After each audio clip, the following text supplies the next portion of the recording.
tertúlia. Meu boa tarde aí para todos e todas. Hoje é dia 2 de janeiro de 2012, segunda-feira. O verbete é de número 2165, tem 4 páginas, 42 logias e 8 máximos. O tema é anti-utilitário. A especialidade é autodiscernimentologia. A definição: o anti-utilitário é tudo aquilo sem utilidade prioritária, sem proveito nem serventia, não usável mesmo inútil para o desenvolvimento da vida e a consecução da programação existencial, a autoproex da consciência lúcida. O fato de a consciência lúcida, quando organizada, não conservar consigo trastes inúteis. A inteligência pragmática utilitarista, a agenda utilitária pessoal, a estocagem de informações utilitárias, os falsos substitutos do insubstituível, a transformação de tudo em fonte utilitária, a crise de crescimento como sendo útil, a utilidade pessoal das coisas, o melhor como sendo a pessoa ser utilitarista, cosmoética, ou adepta do utilitarismo prático, das coisas e realidades da vida multidimensional. A eliminação dos bagulhos energéticos pessoais. O utilitarismo tecnológico e paratecnológico evolutivo. Eu li só a metade da fatologia. Agora, na argumentologia, tem aqui o tópico sobre taxologia. São 16 categorias de realidades anti-utilitárias a serem racionalmente evitadas por quem deseja evoluir cosmoeticamente. Na remissiologia dos 15 itens, nós destacamos objeto prioritário, princípio da prioridade compulsória, priorologia, usabilidade e utilidade decrescente. Frase enfática: a manutenção de trastes sem utilidade prioritária, sem proveito e serventia, são aplicáveis à consecução da programação existencial da consciência lúcida, constitui indefensável atraso de vida. Você ainda mantém trastes inúteis ou bagulhos energéticos na vida diária? Você admite os posicionamentos pessoais anti-utilitários? Esse verbete é para você, né? Agora, a mega análise, nós temos aqui 18 itens. Autodiscernimentologia, inutilidade, antiprioritário, nonsense, trastes, esterilidade, bagulhos, pragmatismo, apriorismose, dispersão, desviacionismo, despriorologia, subcerebrologia, serventia, contraproducente, inutilogia, autodesfocagens e supérfluo. Agora, questionamento. Qual o sentido da vida na sua concepção? Por que viver e como achar motivo para viver? Olha, eu vejo duas coisas boas, no meu caso pessoal, não sei como é que é com você. Eu olho muito o processo da evolução consciencial, eu acho o máximo quando eu começo a conhecer alguma coisa que eu não sabia. E eu tenho euforia dentro dessas coisas, eu chamo isso de mega euforização. Eu sou um cara que geralmente tem bom humor para tudo, perante todos, pelo menos, é a minha tendência, questão de temperamento. Eu acho que isso é um sentido muito bom. Agora, eu quero conhecer bem o que é serenão, o que é consciência livre. Se você ficar sabendo antes de mim, passa a bola. Vamos ver o que a gente pode entender. Outro aqui.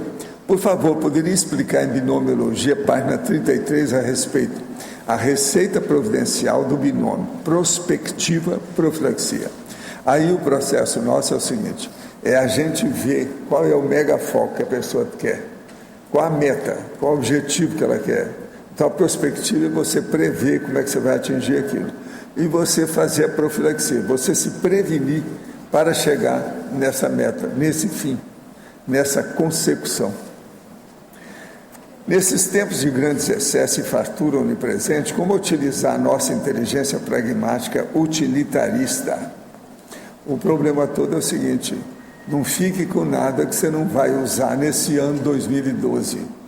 Se for uma coisa depois de 2012, examina bem e arranja um junk place para você guardar aquilo, um lugar da bagunça, para não atravancar a sua vida. Porque às vezes você está guardando alguma coisa que vai servir para o filho, então é bom guardar no lugar afastado e não deixar criar nem teia de aranha nem rato, né? Vir sujeira, mofo é que é um negócio sério. Se for, por exemplo, o nosso amigo que está perguntando isso, ele é de Curitiba, ele está perdido, aí é a terra do mofo. Abra o olho com isso.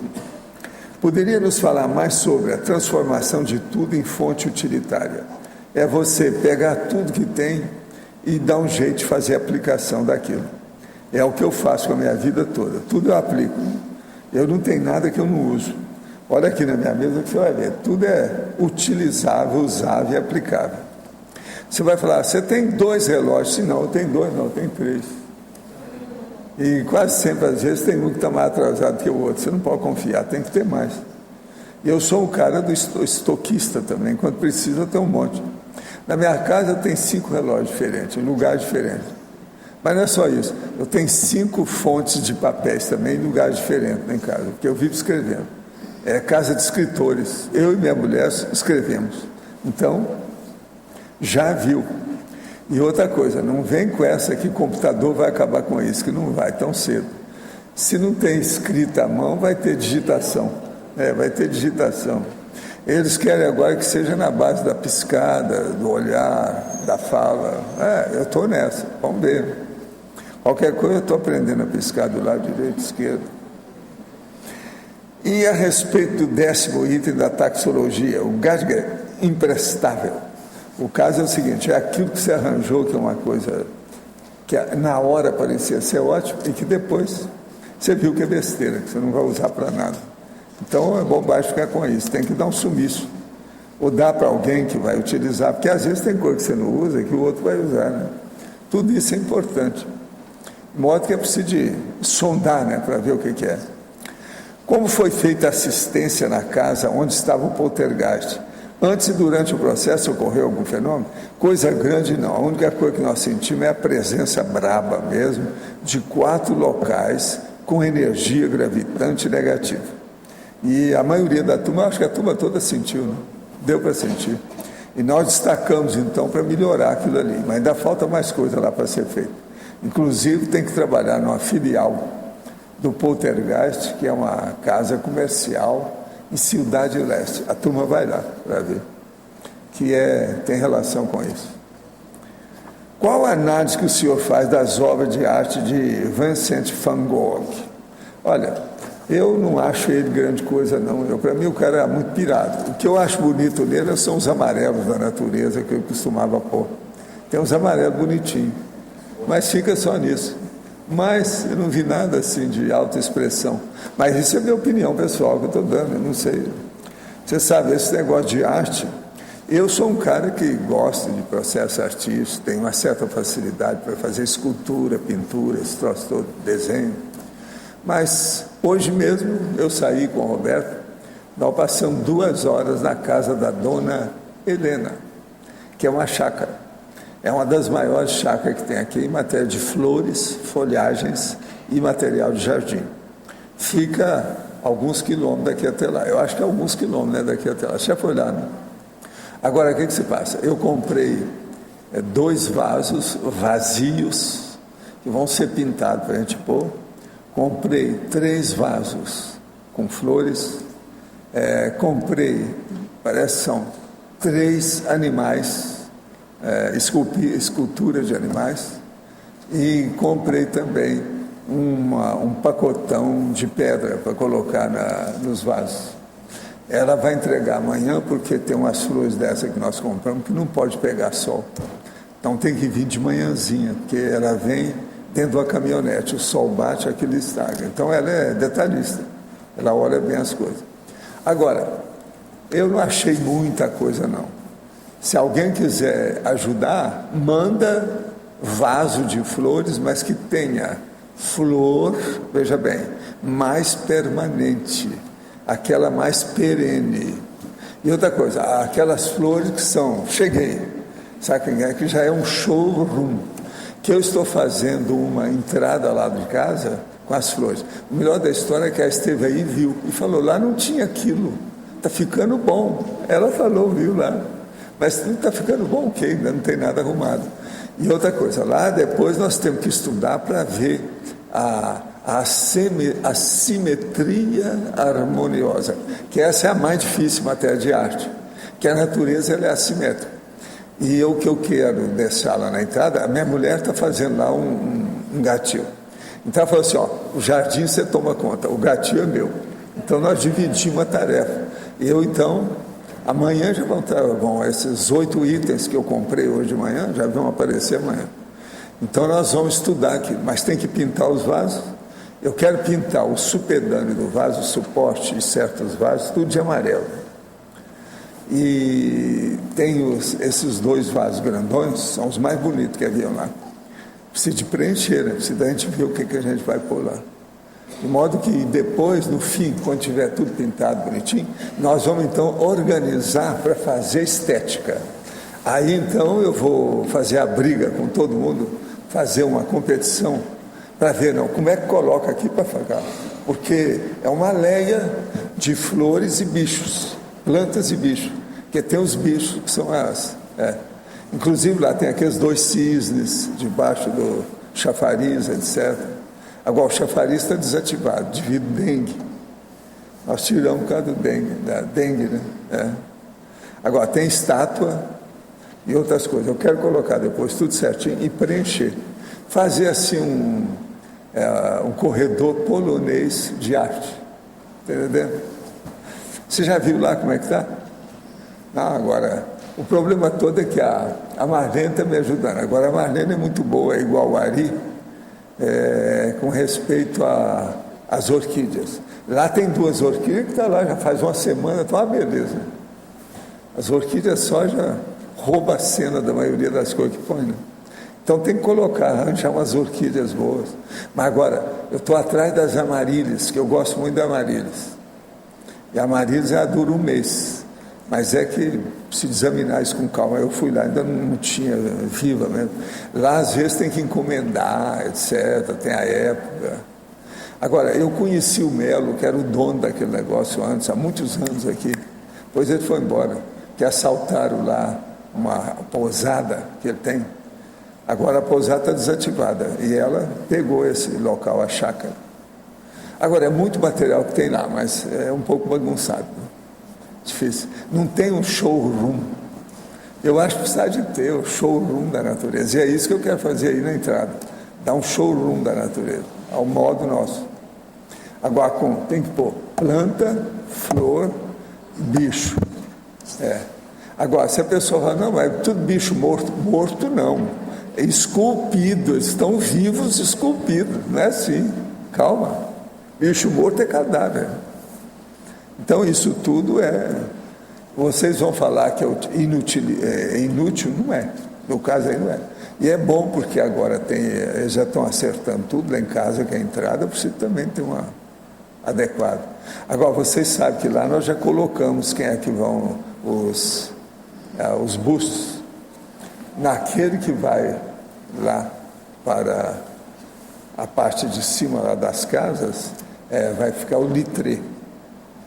Do lado direito nosso, logo na entrada, o primeiro é o Mário Palmério. Agora, do lado de cá é o Darwin. Entende? E do outro lado, em relação ao Darwin, também vai ser o Pontes. Eles vão tirar ele lá de baixo e pôr lá. Porque o Pontes mais o Mário é tudo de casa. Então eles precisam ficar lá perto de casa para defender a situação. É gente que eu convivi, né? Pois tudo em casa. Eu estou pondo a família para ver o que dá e tal. E outra coisa, não fica pensando que aí é cemitério, que não é. É coisa viva. Agora, junto com isso, então eu preciso ter essas flores, essas plantas, tudo arrumado, né? Porque senão destoa. Porque esse povo pintando ali vai ficar muito bom. Esses bustos vão ficar bem, vão chamar atenção.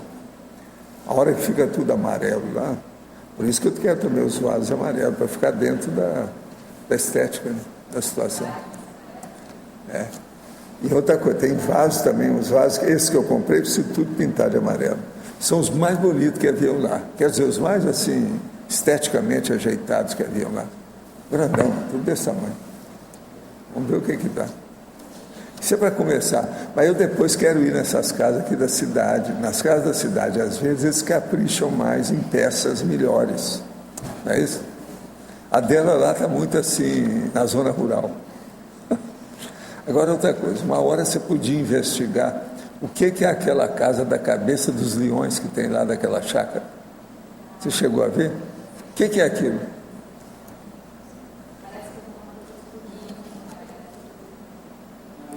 Pode ser de turismo. Agora, tem umas 50 cabeças de leões, não é isso? Parece que alguma coisa mais voltada para turismo. Eles não souberam fazer, está muito feio. Eu vou lá ver o que é. O negócio é horrível. Não, eu falei com o Roberto. Roberto, um dia você chega lá, bate na porta e pergunta, o que é que tem aqui? Isso, Eu queria saber se o seu Joaquim está aí. Uma coisa qualquer assim, né? A gente chega e pergunta pelo seu Joaquim. Bem ali do lado. Aí ele falou que vinha aqui, eu queria saber como é que está. É assim que você começa o diálogo. Para investigar, detetive, né? Tem que saber. Professor Waldo, eu queria fazer uma pergunta aqui fora do verbete. Pois não. Ontem eu estava assistindo aquele curso Evoluciólogos que o senhor deu. E aí o senhor menciona que os evoluciólogos, ao longo das vidas, eles aprenderam a ser menos juízes e mais réus. Eles foram menos juízes e mais réus. E o senhor já coloca também que a questão da importância da magistratura no caminho pró-evoluciologia. Como é que é isso? Primeiro, ele tem que entender tudo sobre o paradireito. Então, ele tem que ser advogado, tem que ser magistrado, tem que ser tudo você pensar. Tá. Interventor, contraventor, quando ele foi. Então, ele deixa aquilo. É aí que ele foi o réu. Mas ele se manifesta como se fosse réu. Ele deixa de julgar o povo para poder aprender. Tá. Então, ele fica na galera e sai, entende? Então, assim, essa etapa da magistratura, do conhecimento, é uma primeira fase. Depois disso, ele passa a ser mais réu do que juiz, passa a julgar menos, como o senhor fala. E começa a sair de cena, lentamente, furtivamente. Ele deixa a cena. Então, ele caminha para o anonimato. Tá. Esse aqui é o caminho, mas já sabendo de tudo. Então, ele vê uma pessoa e já sabe mais o passado dela do que a própria pessoa. Porque ele tem uma visão de conjunto da história. É o processo da ficha. Tá. Ele fica com a ficha na mão. Mas essa experiência dele enquanto magistrado, nessa primeira etapa, é fundamental até para ele fazer essa saída de cena como, tem que passar por como isso. réu. Então, por exemplo, a pessoa que combate os processos de direito, eu falo assim, não combata não, porque você vai ter que voltar para isso. Agora, escuta, eu queria te mostrar uma coisinha aqui. Bem, me empresta aqui, só para te dar uma, que essa aqui é braba.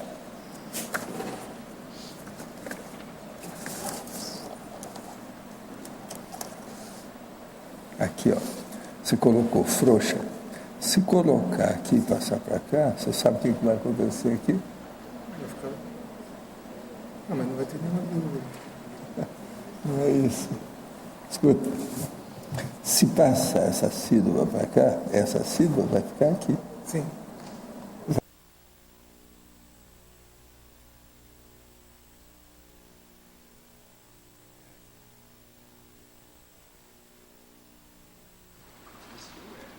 A gente faz de propósito, né? Então, nem toda frouxa é frouxa.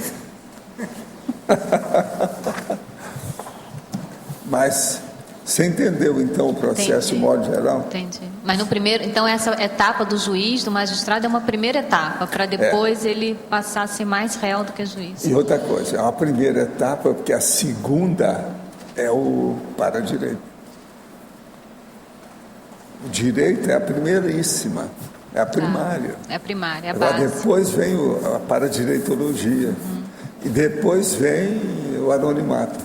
O anonimato já está pensando a questão da serenologia.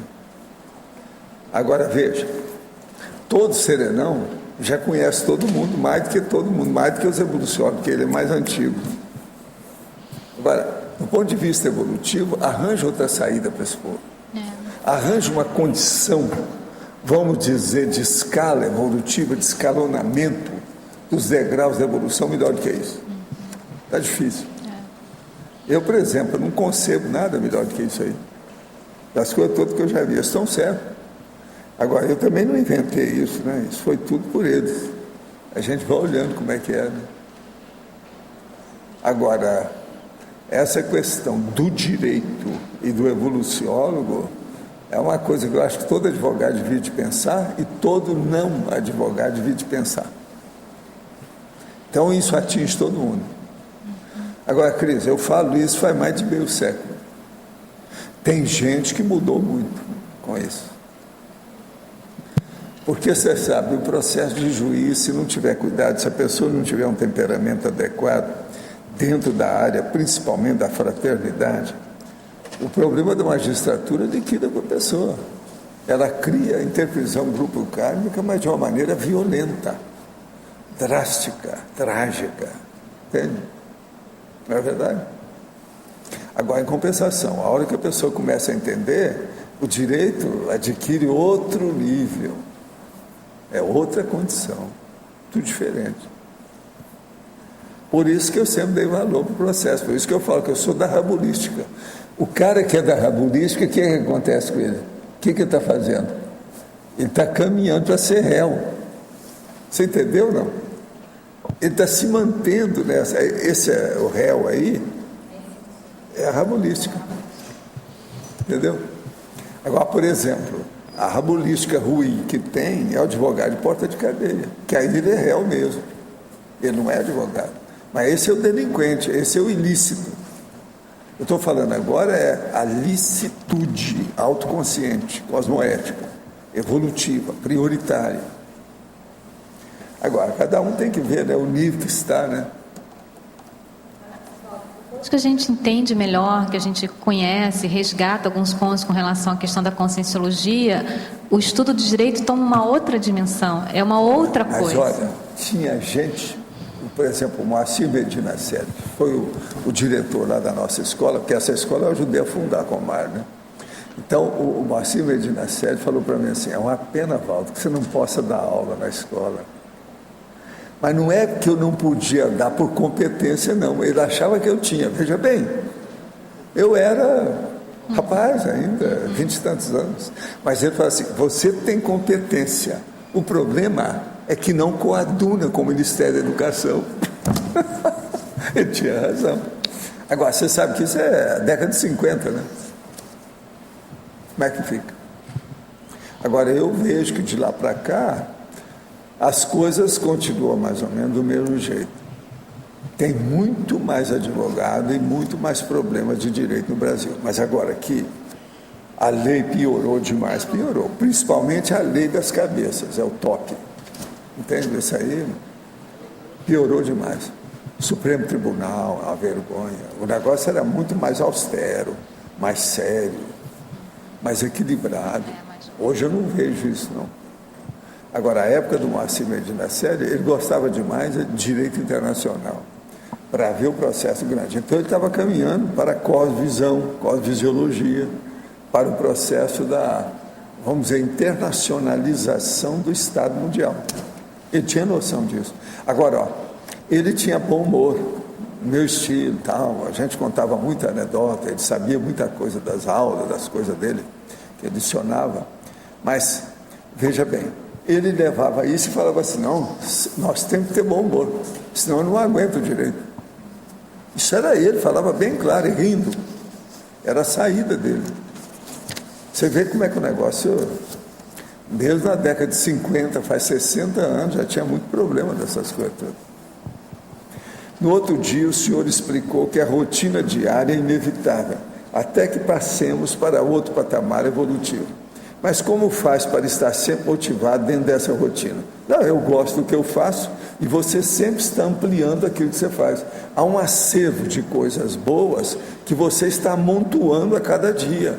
Cada dia uma oportunidade para você levar mais uma pedra na construção do melhor que você pode estar fazendo. Isso é seríssimo.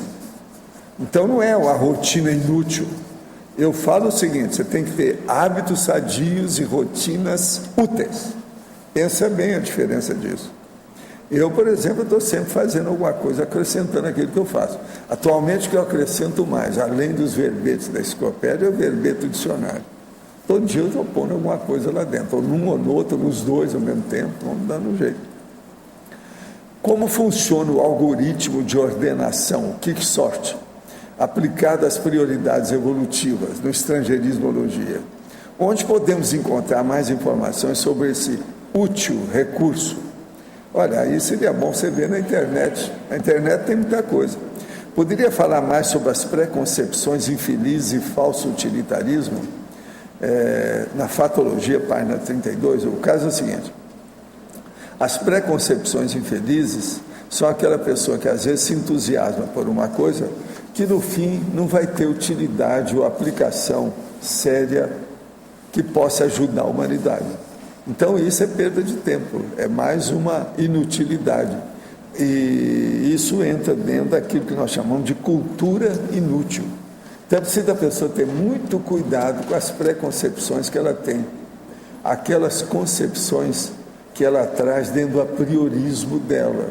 Elas podem ser infelizes, podem ser inadequadas, podem ser desajustadas, pode ser enganologia. Deve se examinar devido ao falso utilitarismo.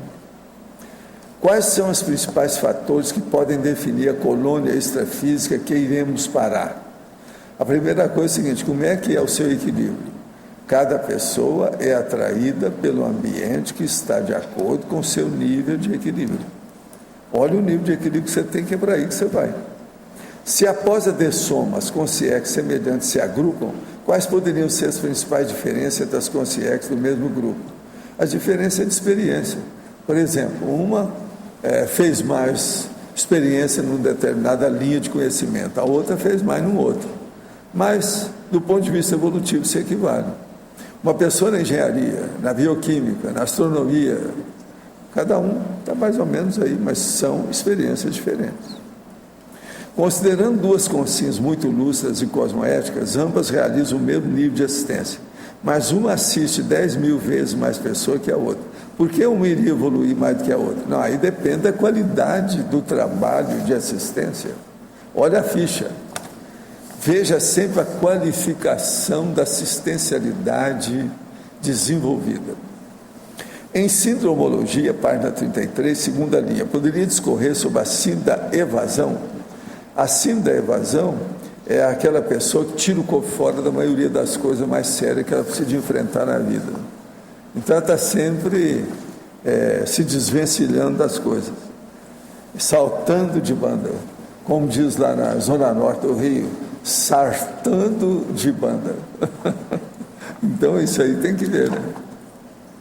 No Homo sapiens urbanizados tem uma lista de 14 características de assédio mental somático. O que me chamou mais a atenção foi a prostração, que é a forma mais insidiosa de travar mental somático, porque atrapalha o desenvolvimento do mental soma e a execução da proex. Como lidar com esse assédio? O que devo fazer para auxiliar uma consciência a autodesassediar? A prostração, o nome que o povo gosta é outro, tem outro nome, chama-se depressão. É isso que a psicologia e a própria psiquiatria gosta muito de falar, mas o nome correto é prostração. Então é aquela pessoa, por exemplo, que vai para um banheiro, estende o braço assim, fica desse jeito assim, ó, e afunda a cabeça dos braços e senta no chão, no piso do banheiro e fica lá 1 hora. Ela fecha o troninho e fica com as mãos em cima. O homem e a mulher, eu já vi isso tudo. Agora veja, uma pessoa que fica numa condição dessa e tem uma tendência de ficar assim durante 3 meses, isso é um perigo. São muitas dessas pessoas que acabam se suicidando na alteração, porque uma boa parte delas, elas estão totalmente dominadas pelo seu autoassédio. Mas isso, às vezes, ela pode ficar com a possessão de uma hora para outra, dessas que criam a marca pecado destrutivo, ela pode se matar e criar problema.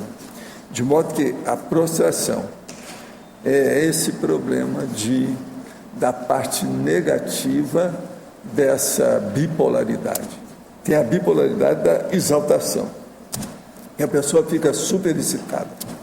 E tem a outra da depressão. Essa depressão é que entra o problema da prostração. A pessoa está entregue às baratas, ela julgou a toalha, ela não quer se animar, ela não reage perante a própria vida. Agora, o pior da história é isso. O pior da história é quando você vê uma pessoa dessa que tem tudo, não falta nada. Ela tem pé de meia, ela tem família adequada, tem gente que gosta dela, às vezes ela tem uma profissão, tudo formada, arrumada, certinha. Isso é terrível a gente ver. Agora, quase sempre aí tem mega assediador nessa história depois de algum tempo. E a pessoa tem que começar a ver, a hora que começa, ela vai ter uma opção de sinais. A sinalética dela vai gritar de tudo quanto é jeito, como se tivesse campainhas gritando em torno dela. É só ela prestar atenção. É que a pessoa está tão envolvida com o problema da emoção que ela não vê a sensação que está se passando no corpo. Isso aí é um negócio sério. Agora, então, olhem bem vocês, seus parentes, a situação, quem é que entra numa condição de prostração, que se entrega às baratas. Isso é um perigo, é um problema para resolver. Num caso desse, tem que ter psiquiatra, tem que ter psicólogo, tem que ter internação. Não se brinca com isso. Seja a sua irmã, a sua filha, a sua mãe, não interessa. Toma providência. Mas o que mais nós temos aí sobre anti-utilitário? Sou aqui no ar. Professor, aí na página 34, taxologia, tem esses dois itens, o 6 e o 12. O senhor poderia comentar? 6, critério anti-utilitário. O inavaliável. Então, veja bem, você tem que ter um processo do critério daquilo que serve, daquilo que não serve. E tem que saber. Agora, se chegar num certo ponto e você não souber nada, o melhor é se abster, deixa para lá, não faz nada.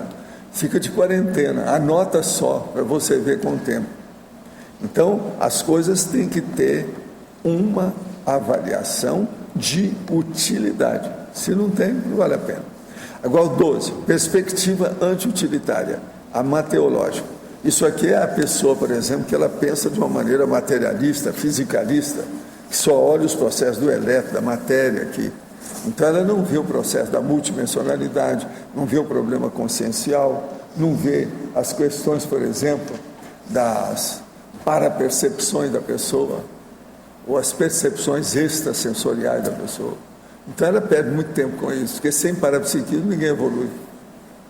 Evolui, mas vai demorar mais, e cedo ou tarde já tem que se render às evidências da multidimensionalidade. Não tem saída.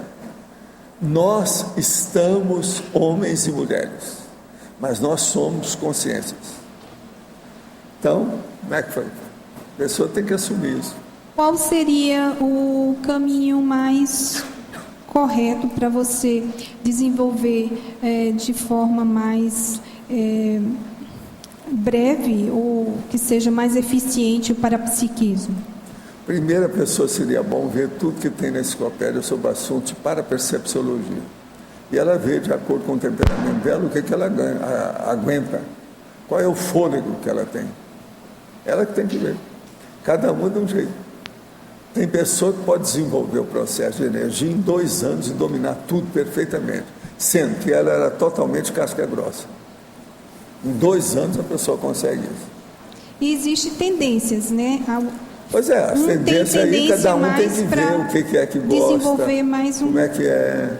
A natureza de cada um é diferente, é o temperamento, é aquilo que forma a estrutura do temperamento. Tem que estudar isso aí. Você desenvolve aquilo que você tem mais tendência e aí pode ser o Vê avanço para aquilo que você aguenta mais. Qual é o seu fôlego?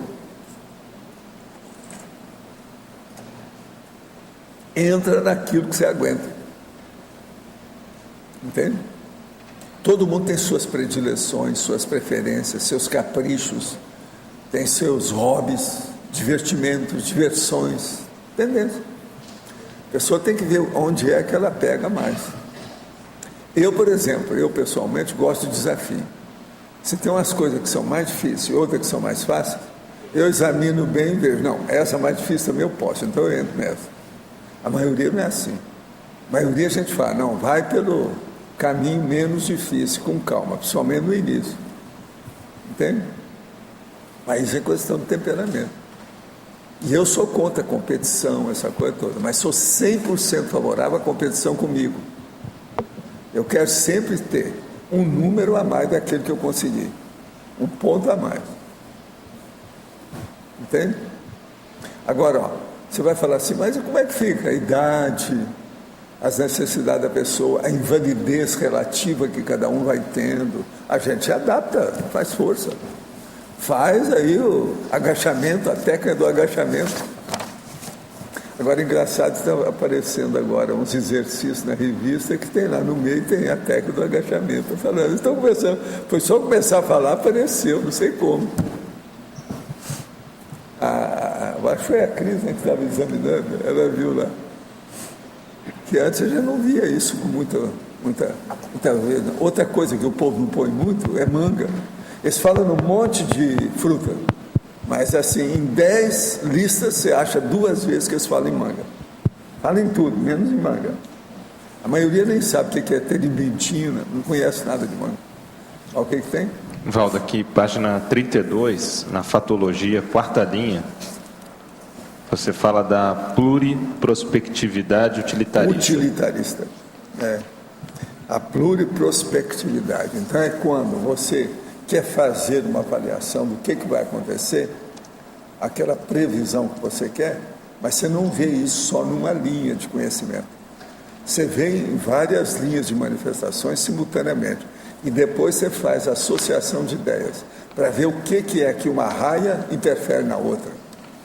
Aquela que está dentro dessas 2 raias, vai interferir na outra, na outra, na outra. Por quê? Agora, isso você analisar do ponto de vista do futuro imediato, pode clarear demais o seu presente, aquilo que você procura, aquilo que você faz. Então, esse processo da pluriprospectividade utilitarista é super inteligente isso aí. Tem muita gente viva que já faz isso.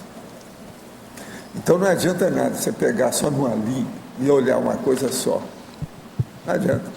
Por exemplo, na questão, se vai fazer isso, pegar, obviamente, a multidimensionalidade, mas aí eu posso ver sobre a ótica do para-direito, da para-política, da para-sociologia. Não é isso, você está olhando para quem? É para todo mundo? É para um grupo? É para uma pessoa só? Tem que examinar isso tudo.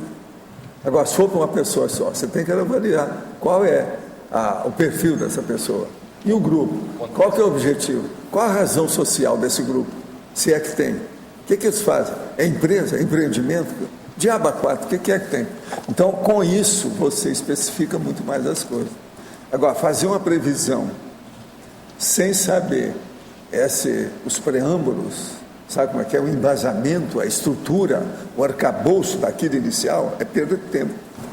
A gente tem que fazer uma previsão sabendo o que é que você está querendo aqui. Se acontecer lá, vamos ser, tem 3 fins que você pode atingir pela sua previsão. O primeiro, o segundo e o terceiro. Então, você tem que analisar de acordo com isso aqui. Então, veja, só aí já é uma pluri. Você já está tendo a cosmovisão.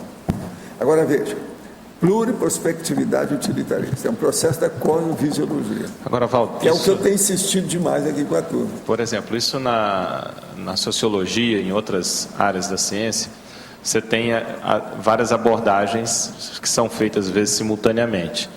Só que uma das críticas que se fala é a questão da abordagem estratificada, quer dizer, se avalia um aspecto, outro aspecto, mas não se faz a integração desses aspectos. A integração é que é a associação de ideias. Então, isso que eu ia perguntar. Essa aqui é a pluri. E como, uma vez que você olha sobre essas diferentes óticas, como é que você faz essa associação? Você vai pegar, tem unidade de medida aí, é a meta. Por que você está fazendo isso? Você tem que ter um objetivo. Pega seu objetivo e joga lá dentro. Aquilo é assim, aqui é assim, aqui é assim, aqui é assim. Como é que fica? Você vê as reações de cada um deles. Não tem por onde escapar disso. Agora, o povo tem muita preguiça de analisar as coisas do ponto de vista pluralizante, generalista e por atacado, que é a cosmovisão. Aí a capacidade de síntese. Tem preguiça. Eles veem uma coisa só, satisfaz com aquilo satisfez a ele sentiu bem no momento evolutivo dele, ele fica só naquilo, é um erro. E quando leva em consideração várias, eles têm a dificuldade da síntese, que eu acho que esse é o grande ponto. É lógico, mas aí que é a associação de ideia que você está falando. O processo da hermenêutica, da associação. É o mais difícil que tem, é isso, é a analiticologia. Eu vivo falando isso aqui também. Agora, você veja, no fim você tem que entrar e particularizar tudo. Na base da minúcia, é o detalhismo. Mas para voltar para síntese. Tudo é detalhismo. Por exemplo, isso aqui é um detalhismo só. Ele todo, o verbete é um detalhismo. É tanto que não tem muito detalhismo, só tem 8. Você está entendendo? Porque eu coloquei só para a pessoa pensar dentro do assunto.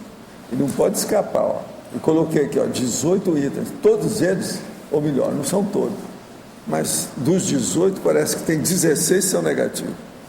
Aqui, ó, positivo só tem antidiscernimentologia e serventia. Mas tudo, porque o verbete ele é nosográfico, é totalmente patológico. O anti-utilitário, gente, é uma das coisas que dão mais resultado na baratosfera. É ótimo. Quer ir para a baratosfera? Use o utilitário contra você. Quer dizer, o anti-utilitário. Seu Márcio. Mas fala aí, doutora. Na página 33, em Principiologia, o princípio da eficácia. O senhor podia falar para mim sobre esse princípio? Eficácia, você sabe, tem gente que fala o que é eficiente e o que é eficaz. E eles querem transformar isso numa coisa diferente da outra.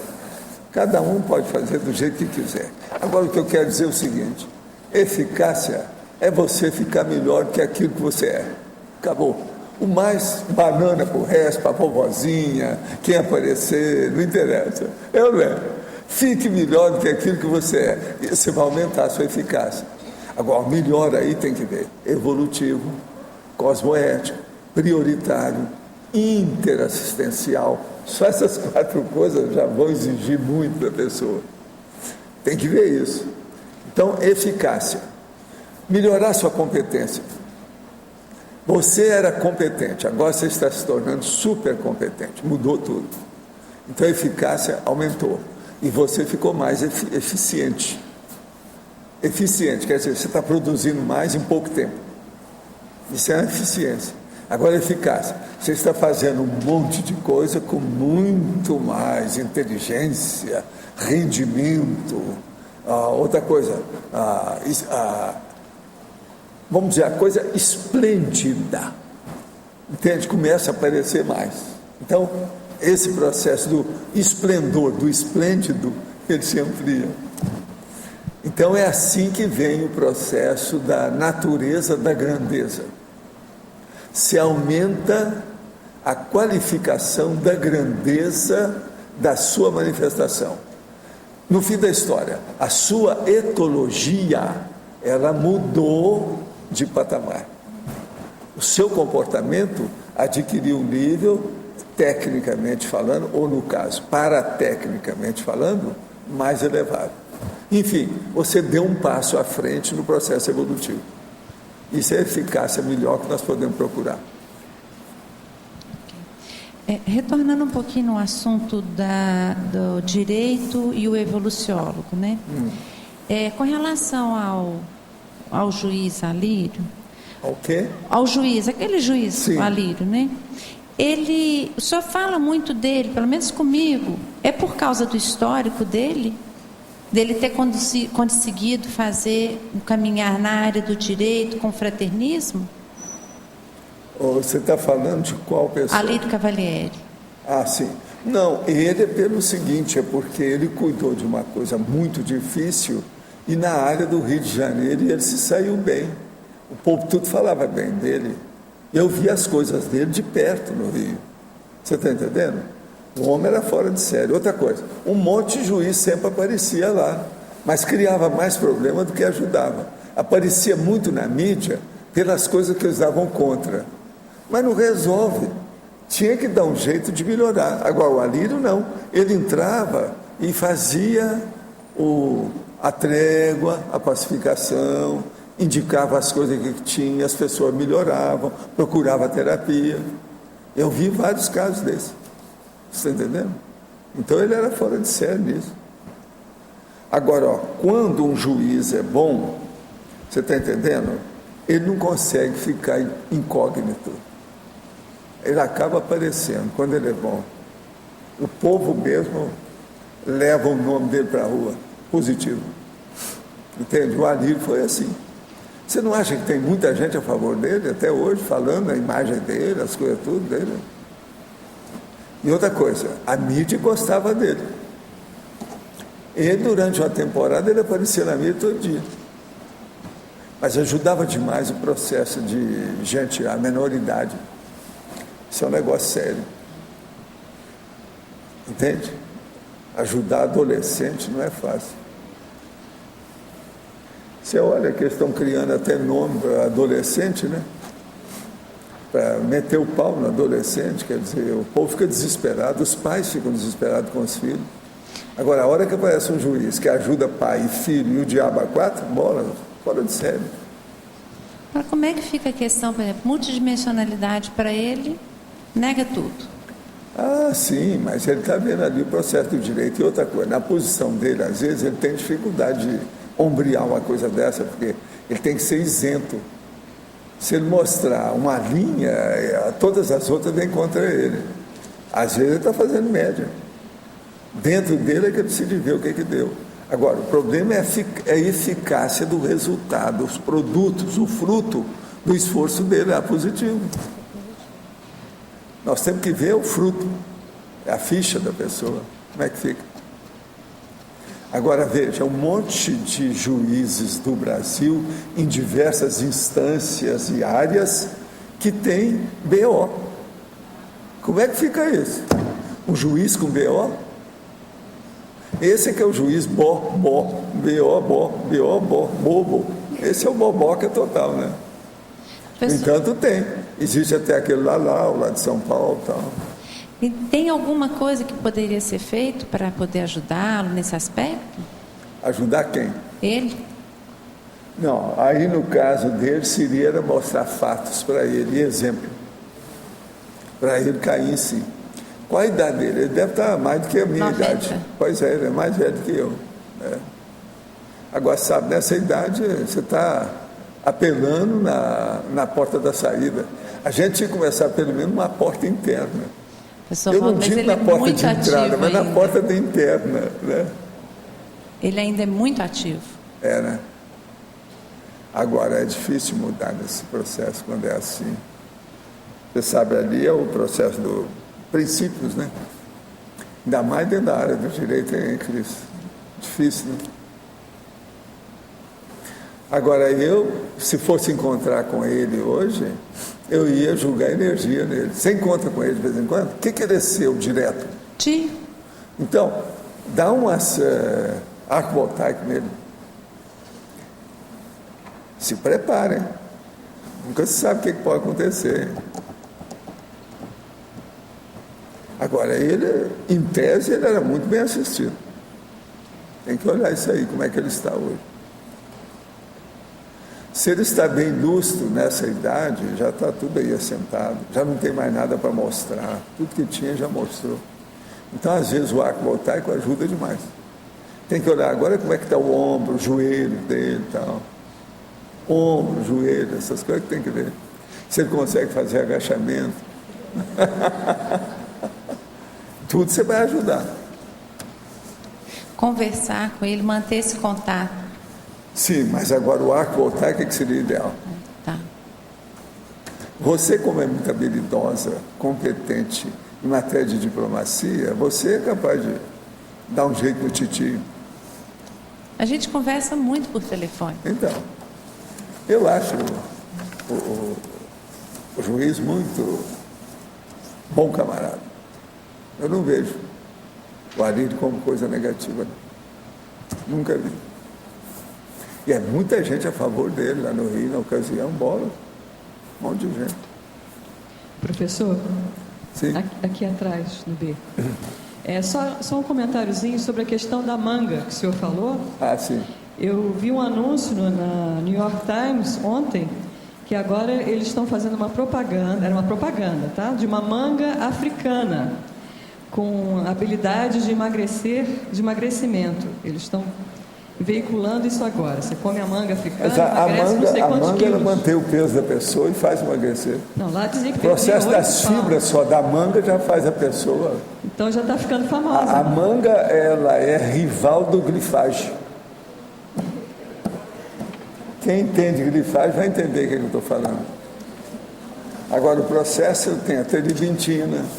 Agora, outra coisa. Uma das revistas que saiu essa semana, agora no fim de semana, está falando um monte de frutas e tem a manga no meio. vendo? Que é uma raridade. Já ficou famosa. Não, mas é uma coisa rara. O senhor conseguiu. Se a gente começar a falar aí para o negócio aparecer. Agora, muita gente não entende muito da manga.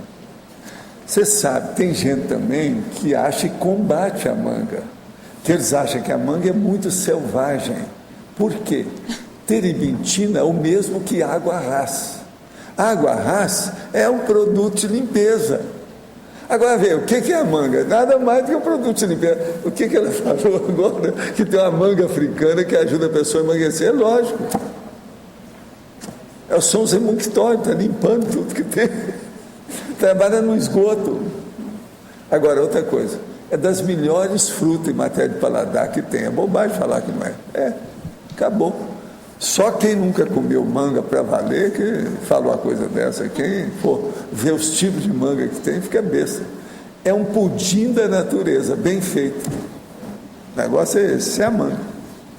Segundo os critérios da laboratoriologia para a superação do megatrafar da vaidade, qual seria a ordem funcional dos 3 primeiros laboratórios a se frequentar? Pensenologia, cosmoética ou evoluciologia? Não, eu acharia que o ideal seria, entra nessa onda, 10 cada um. Aí vamos ver o que vai dar. Mas olha, faz 10 primeiro do Pensenologia, 10 do Cosmoética depois e 10 da Evoluciologia no fim. Mas é uma boa, aqui está bem distribuído. E para a autopriorização evolutiva, Pensenologia, Cosmoética, Proex, Auto-organização. Não, aqui o processo todo aí talvez seja entrar na auto-organização primeiro, né?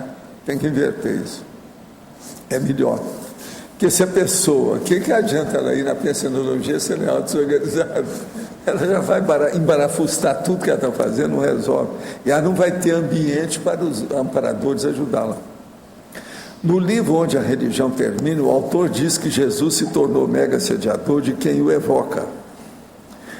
Já que são milhões todo dia. De que modo o senhor avalia isso? Eu acho que, em parte, é isso mesmo. Agora, ele tem os assediadores que entram no lugar do cristianismo, porque o cristianismo fez muita coisa boa por um lado e já matou muita gente e continua matando até hoje. E as derivações do cristianismo ainda são piores ainda. A maioria desses negócios, tudo aí tem cristianismo no meio. Como é que fica?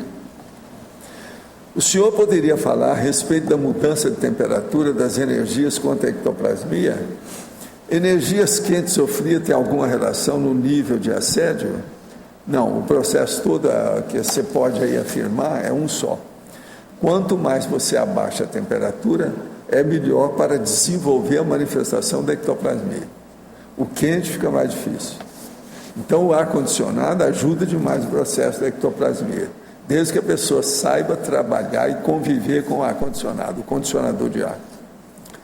O senhor falou em tertúlia anterior qual o momento em que o serenão passa a ser consciência livre, CL. E quando o conscienciolo passa a ser desperto? E quando o evoluciolo passa a ser serenão? Não, o evoluciolo, para ser serenão, ele tem que ter dominado o problema evolutivo do ponto de vista policármico. Agora, o conscienciolo passa a ser desperto é quando ele já começa a sentir que ele tem uma autodefesa, que está com o corpo fechado perante o processo de assédio. Seria bom ver o verbete pré-desperticidade. Agora, seria bom ver o verbete lá que eu falo sobre evoluciólogo. E também todas aquelas dezenas de páginas que tem no Homo Sapiens Reurbanizado sobre a serenologia, que lá também eu falo disso, sobre o serenão. A minha questão é, mais juízes, mais réus do que juízes. A transição de julgadores para os acusados não ficou clara quanto à evoluciologia. Podia aprofundar? Não, o problema todo é o seguinte, vamos entender. O juiz, é que eu estou falando, que ele se torna, ele fica mais réu do que propriamente juiz, porque ele começa a ver os defeitos que ele tem na condição de magistrado. O jurisconsulto é uma pessoa igual eu e você. Ele também tem trafares. Então ele tem que reconhecer essa condição e ver como é que ele faz para diminuir os trafares que ele ainda carrega consigo. É aí que vem o processo de réus e juízes. Agora, nós precisamos de ter quem avalia as coisas de uma maneira a partir do para-direito. Se a pessoa for analisar só na base do direito, ainda ela peca por muitas coisas humanas e materiais que são subhumanas e animais. Isso não é o ideal. Então o processo é julgar a situação, apreciar, fazer uma análise, fazer uma abordagem, fazer um processo de interpretação dentro da natureza e do arcabouço do para-direito. Por qual motivo o amparador permite o estresse profundo na consciência provocado por terceiros? Gostaria de saber em qual livro ectoplastia é estudada a fundo. A primeira pergunta é o seguinte: o amparador ele não permite isso não, porque não tem nada a ver com isso. Quem arranja um estresse profundo na consciência é ela mesma. Isso é besteira que você está falando. O amparador não tem nada a ver com isso. Ele não quer isso, mas ele vê que acontece, o que ele vai fazer? Agora, outra coisa. O estudo da ectoplastia, seria bom você ver essa palavra na enciclopédia, é a melhor coisa que tem. Aquilo está difuso, tem em muitos lugares. As consciências que têm processo de religiosidade muito sério, incluindo imagens de santo dentro de casa, em livros, velas. Estou falando porque dentro da casa de minha irmã é desse jeito. Ela conseguiu abrir uma empresa e diz que é sua fé, e agradece fielmente a tudo isso. As consciências ficam presas dentro ao processo de troca, com esse processo falando de evolução. Olha, cada caso é um caso de se diver. Agora, todo processo de excesso de misticismo prejudica a pessoa, cedo ou tarde vai dar na cabeça dela. Então, se diver muito isso. Uma outra coisa, a gente não deve ter isso e essa exaltação do processo das formas, das molduras da vida, com santo, imagem, e todas essas coisas, não. O ideal é ter uma exaltação da assistência aos outros. A empresa dela assiste aos outros, ajuda os outros? Ou é empresa de quê? É empresa de cachaça? É uma empresa, por exemplo, de cigarro, tabacaria? Tem que examinar para ver o que é. Tem que ver. É uma empresa, por exemplo, de agrotóxico? Vamos entender bem isso. Tem que ver. Professor, aqui no ar, como que a gente pode diferenciar algo que é anti-utilitário de um bagulho energético? Você quer saber como se interpreta um bagulho energético? Como se diferencia o anti-utilitário do bagulho? O utilitário é o seguinte: aquilo tem aplicação para você? Por que você guarda aquilo? Você vai olhar teu negócio com você faz 10 anos. Você não empregou aquilo em 10 anos. Serve? Vale a pena continuar com aquilo? Agora, o pior não é isso, não. O pior é o seguinte: você chega lá e passa a mão assim e vê se tem energia negativa. Você tem que se virar para saber como é que é isso. Estado vibracional. Se tem energia negativa, para que você fica conservando aquilo, um cadáver dentro da sua casa? Para quê? Isso tudo tem que ser examinado. Agora, a professora Kátia Aracaki é especialista no assunto. Qualquer coisa você conversa com ela, que ela te dá uma orientação. Com detalhes, tá certo? Professor? Sim. O professor acredita que uma grande liderança, tipo um presidente da República... Primeira coisa, eu não acredito em nada. Na sua opinião, neste momento... Agora, eu admito certas coisas. Eu admito certa coisa. Agora, pode concluir aí a sua pergunta. O professor acredita que uma liderança, ou pensa neste momento exato, que uma liderança como um presidente da República pode, de fato, conduzir a alguma transformação em termos de evolução consciencial? Um líder pode transformar a situação toda a pior coisa que tem, ele pode melhorar aquilo. Sim, agora, mas... precisa de ver o líder que é, e o que é, e o gabarito dele, o perfil que ele tem para aquilo. Mas, por exemplo, como é que uma pessoa que nasceu com os trafores de uma grande liderança, que poderia assumir uma presidência, por exemplo, vai conduzir uma linguagem que seja acessível a uma nação e manter o processo de evolução consciencial ao mesmo tempo? Pois é, não, aí depende do gabarito da situação, mas eu acho que isso tudo é possível. Eu já vi vários políticos que tinham equilíbrio. São raros, mas existe. E acaba fazendo alguma coisa. É porque é um meio bem complexo, né? O professor teria uma alternativa, por exemplo, para que isso pudesse acontecer? A alternativa que eu tenho é o para-direito. Fala com essas pessoas, mostra para elas o que é para-direito. O que é para-direito? Ou qualquer coisa, dá o CD-ROM da enciclopédia para a pessoa. E fala com ela, se você não entender, me fala que eu te explico. Mas aí, de repente não dá tempo, né? De repente não dá tempo para fazer nada daí. Dá tempo sim, o tempo é um processo que é uma variável que você domina. A gente não pode ser escravo do tempo. Mas se o professor tivesse os talentos para se transformar em uma grande liderança nacional, para transformar um processo de educação, por exemplo, no Brasil, sim, o professor iria pela política ou iria pelo meio empresarial, por exemplo? Não, você teria que ir pela política. Tem que ir pela política. É lógico. Como é que você vai? Tem que ser o Ministério da Educação. Atualmente eu chamo que o Ministério da Educação é chamado Ministério da Deseducação, que está cheio de besteira. E outra coisa, estão querendo que o cara agora seja lá de São Paulo, né? Vai ser candidato lá, prefeito. Pelo menos tirar da educação já é uma grande coisa. Agora eles querem colocar o bigodudo lá, né? Eles vão pôr o bigode lá agora no lugar da educação. Obrigada, professor.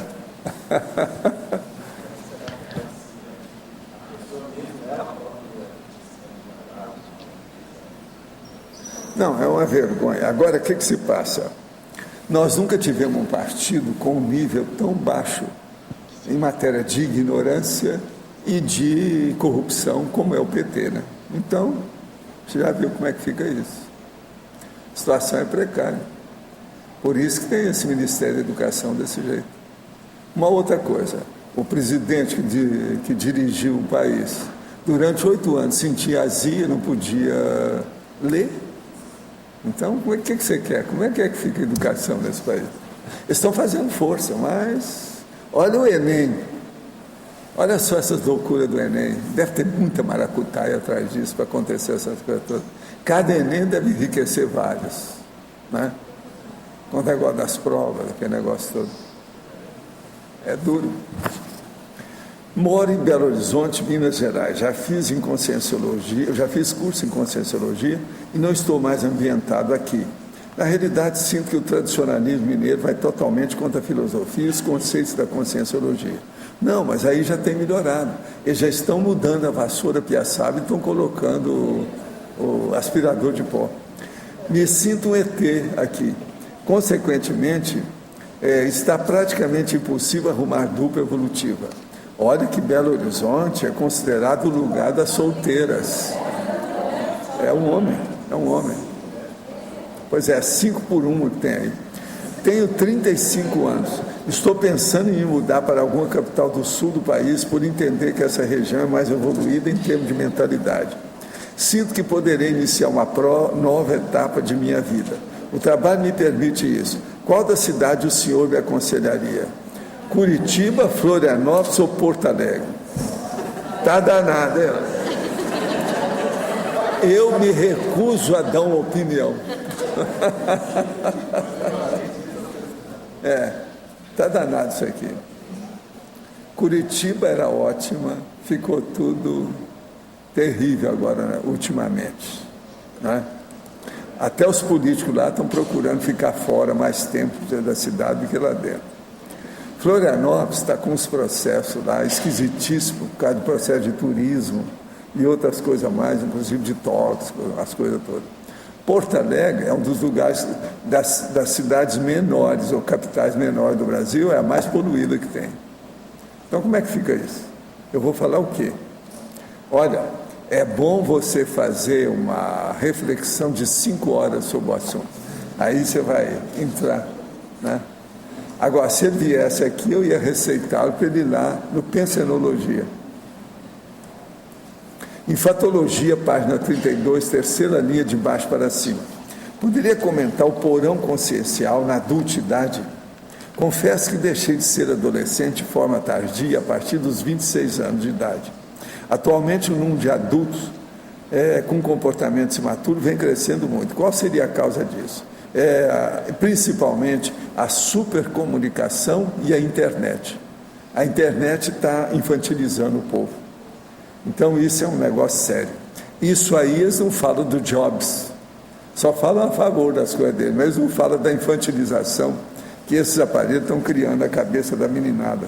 Está demais. Então, os meninos hoje estão tudo de barba crescida, grandões, etc. Isso aí é um problemão. Agora, ó, você quer falar sobre porão consciencial na adultidade? Vamos entender. É a hora que a pessoa não consegue sair daquela, vamos dizer, condição a que está habituada de apelar para a infantilidade. Então, aquilo permanece com a pessoa. Ela não quer enfrentar a fase que ela já é madura. Então, a pessoa tem que virar gente, adulta, e enfrentar a situação. Agora, ó, quase sempre a pessoa é assim porque é uma irresponsabilidade. Ela não quer assumir a posição de maturidade de uma idade mais avançada, mais adulta. Isso é que é o prodão consciencial. Na sua opinião, qual a principal característica consciencial que faz com que a pessoa tenha dificuldade de receber ajuda? Quase sempre são os assediadores que não deixam. O assediador não quer que ninguém chegue perto, porque senão tira a presa da boca do assediador. Então ele está lá, deu a mordida igual Rottweiler, não larga. Ele quer ficar com a vítima, é a presa. Agora, se entra uma pessoa para ajudar, aquilo prejudica. Ele tem que soltar a presa, eles não querem isso. Então, quase sempre há um processo de assédio muito forte. Sr. Valdo, aqui no ar? Sim. Em relação ao utilitário e fazendo uma analogia com o lazer, porque tem algumas atividades de lazer que elas não são produtivas, né? Mas fazem bem para a pessoa. Lazer é um processo que a pessoa tem que ver a utilidade do lazer. Até o lazer tem utilidade. Então, nós temos um trinômio que a gente fala, entende? Automotivação, trabalho e lazer. Então, vamos entender isso. O lazer é o divertimento, são as férias, é a hora que você repousa, o processo todo que te dá, entende? Aquela tranquilidade íntima maior, de soltura, leve, livre. Então, isso é lazer. Então, agora, automotivação e trabalho. Então, você faz do seu trabalho, com muita motivação, o seu divertimento. Eu, por exemplo, a coisa que eu mais gosto é fazer o meu trabalho. Eu me realizo com isso. Agora, no meu trabalho tem uma opção de coisa que é divertimento para a maioria. Por exemplo, eu gosto muito de ler. A leitura para mim é fantástica. Eu leio todo dia, toda hora, tudo quanto é lugar. Então veja, eu tenho isso. Eu sou motivado pelo meu trabalho e tenho lazer naquilo que eu faço. Eu não preciso de férias. Eu estou no eterno nas férias. Então, mas esse é o momento, vamos dizer assim, essa é a situação ideal, né? Que a gente tem que buscar. Te vira, tem que começar nessa idade. É a hora que o cabelo ainda não está branco. Agora, a hora que você começar a fazer, o cabelo começa a ficar branco. Isso faz parte do serviço. Agora, depois ele azula. Azula é aqui, ó. Por exemplo, isso aqui. Ele azulou, ó. Caiu fora. Ele some. Mas azular é quando some. Ele fugiu. No sentido assim, vamos dizer, passar uma tarde com a família. Não Não, mas isso é o social, isso aí não tem nada demais, isso aí faz parte da vida. Não, mas eu passo uma tarde com a minha família consciencial. A coisa mais séria é a família consciencial. A família nuclear é o início do princípio do começo, mas ela é só para começar. E o resto da família? Você tem a família profissional, a família social, a família consciencial e outras cositas mais. Depende de você. Então, eu me dou bem com isso. Quando você passa uma tarde com a família nuclear, por exemplo, você não está fazendo nenhuma produção, não é algo produtivo. Você sempre está. Não, eu produzo em tudo quanto é lado. Escuta, quem é que estava aí naquela reunião que nós estávamos lá agora, na passagem do ano? Você estava lá. Você acha que foi produtiva a minha conversa lá de quantas horas? 3 horas? Eu dei mais lá uma debate do que aqui numa tertúlia. Tertúlia de E Réveillon. tinha umas 8 pessoas, não é isso? Mais séria. Mas tinha mais gente. Mas lá dentro do debate tinha umas 8 pessoas. A maioria homem, não é isso? Estava no negócio. Agora então você veja, aqui, é ali perto, aqui, ó, nesse mesmo quarteirão. Entendeu? Agora, por exemplo, eu tenho sempre muitos amigos. Por exemplo, hoje eu vivo com a minha mulher, tá certo? Ela viajou, vai passar uma semana fora. Eu estou sozinho com os amparadores, uma gata e uma cadelinha. Está entendendo? Agora, o que se passa? Eu tenho um monte de gente aqui, porque aqui é um condomínio, é uma família. Você está com esse povo todo dia. Na hora do almoço aqui, eu estava lá com quanto? Umas 8 pessoas? Não tinha? Isso. Então, veja, tudo é social. Eu caso o social com o profissional, com o parapsíquico, com o físico, com o diabo a 4.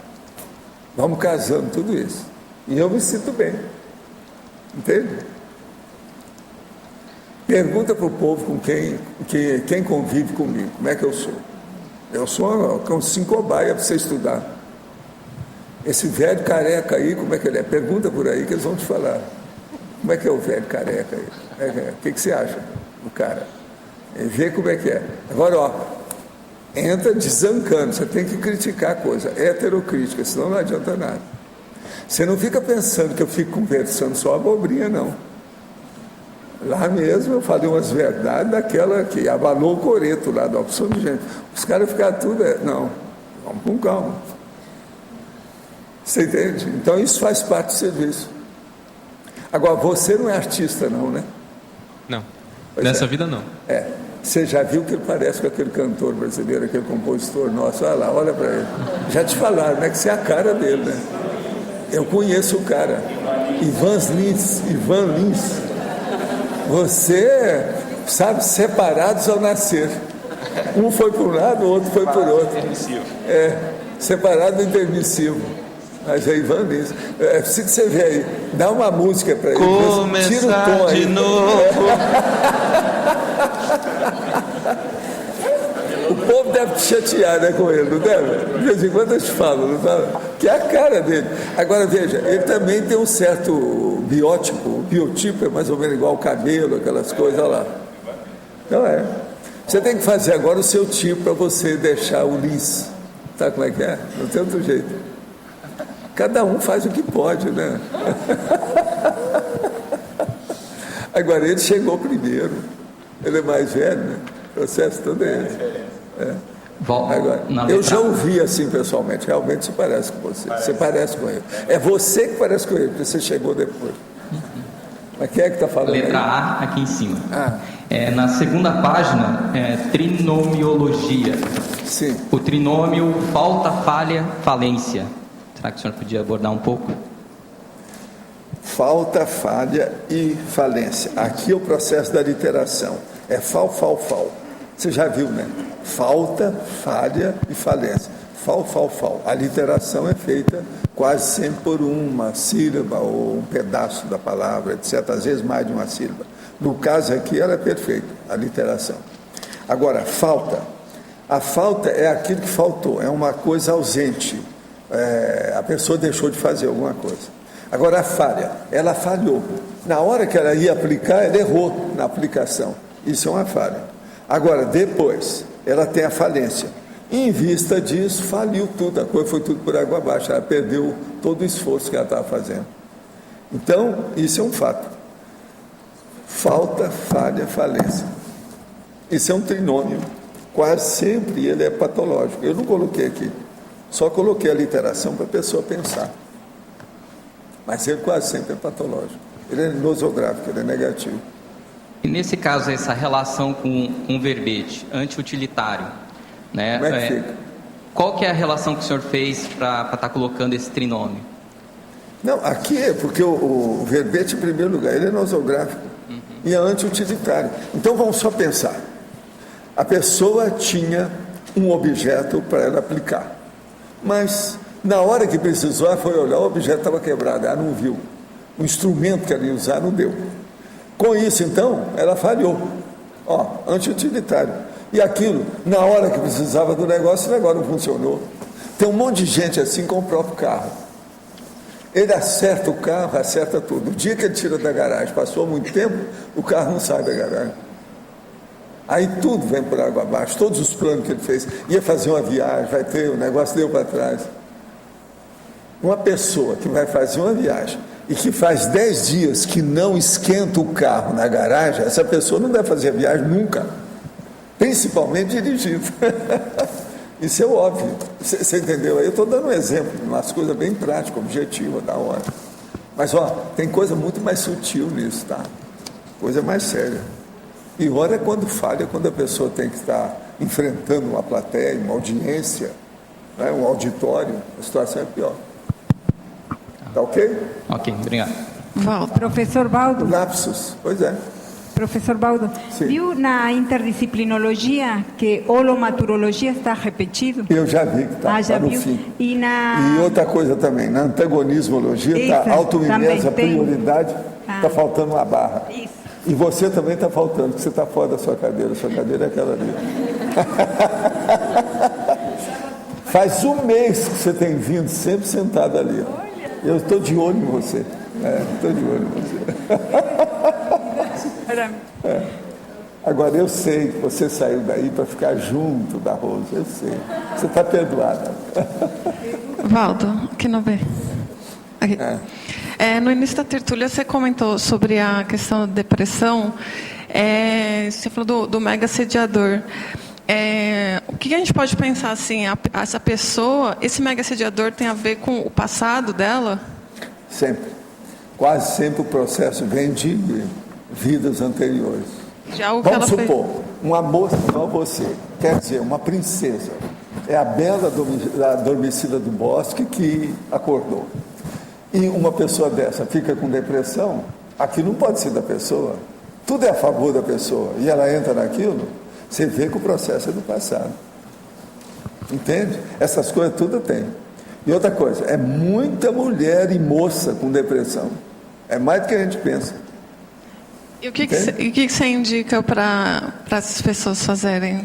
Identificando que pode estar com o mega assediador. O que eu vejo é que a pessoa tem que fazer força com um técnico, um profissional, ou um psiquiatra, ou um psicólogo, alguém que ela tenha confiança e seguir aquilo.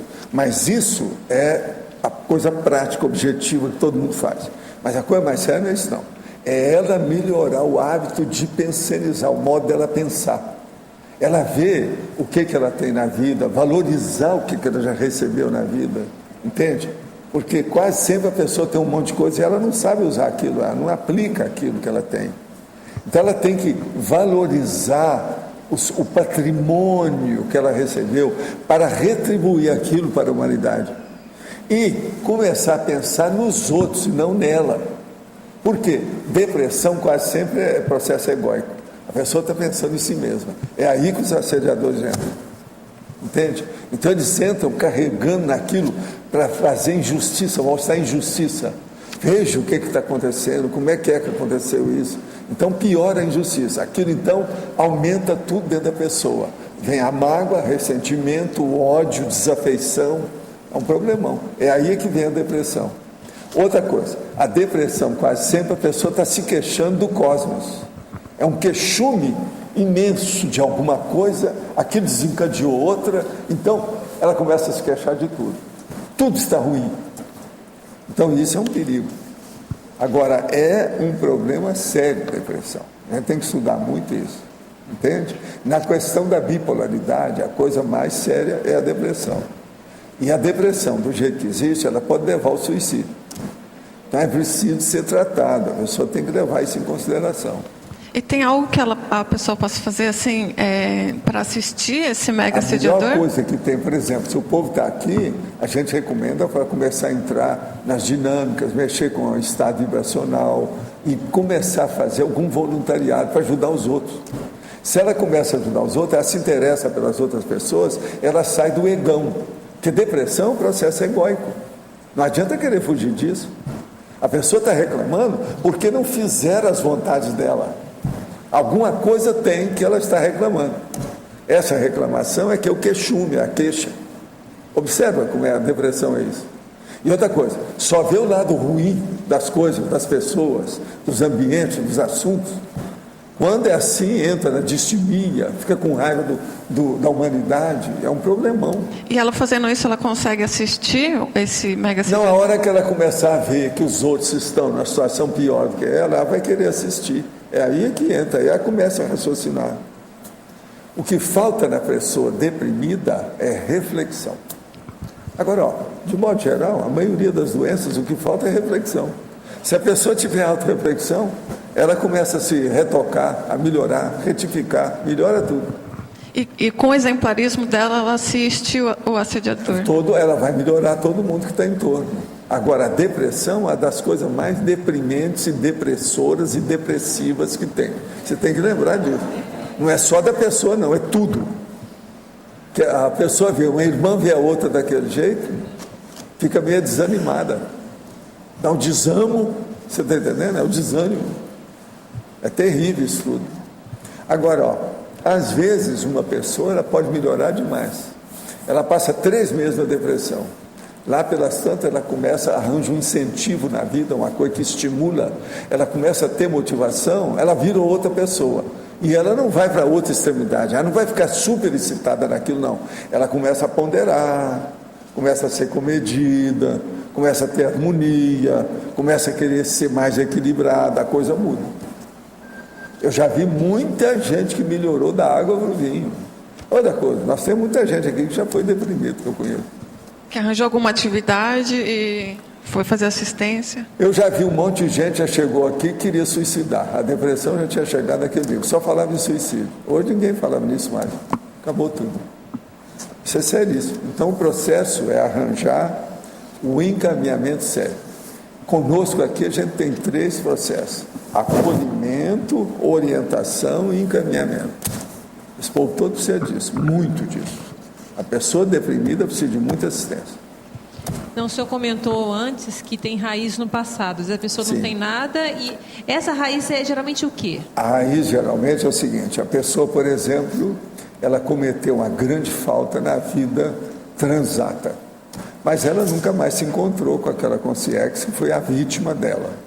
Lá pelas tantas, ela está aqui no bem bom, etc., fez até curso intermissivo, aquela coisa. Quando ela está mexendo com o processo das energias, assistindo os outros, aparece aquela consciência. Na hora que ela aparece, aquela consciência, devido à presença dela, ou à parapsicosfera, ela vai fazer justamente renascer aquele processo da cena com as condições todas do que aconteceu. E a consciência começa a dar em cima, fazer o assédio em cima dela. Aí ela perde a estribeira. Ela volta na condição em que ela foi o algoz e o negócio começa a piorar tudo. Ela começa, a primeira coisa, ela fica pusilânime, é aquilo que eu falo. Ela fica covarde, tira o corpo fora das coisas. Até que chega num ponto que ela desanima e joga a toalha e grita com tudo e todos. Isso aí é uma lástima, né? É uma pena. Professor Mas essas Paulo, coisas acontecem.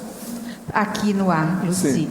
Então, professor, eu gostaria de ouvi-lo mais a respeito dentro daquilo que eu tenho observado. Eu não sou especialista, mas eu gostaria que o senhor ampliasse um pouco mais a questão do depressivo ou a pessoa que tem depressão e ela cai no misticismo quando ela não sim. vai para um Se grupo. ela cair no misticismo e não suicidar, já é um meio caminho, pelo menos melhorou alguma coisa. Não é o ideal, mas já está ótimo. Então, mas aí ela vai e volta no processo, não é? Não, se ela voltar na depressão lá com o processo do misticismo, não resolveu nada.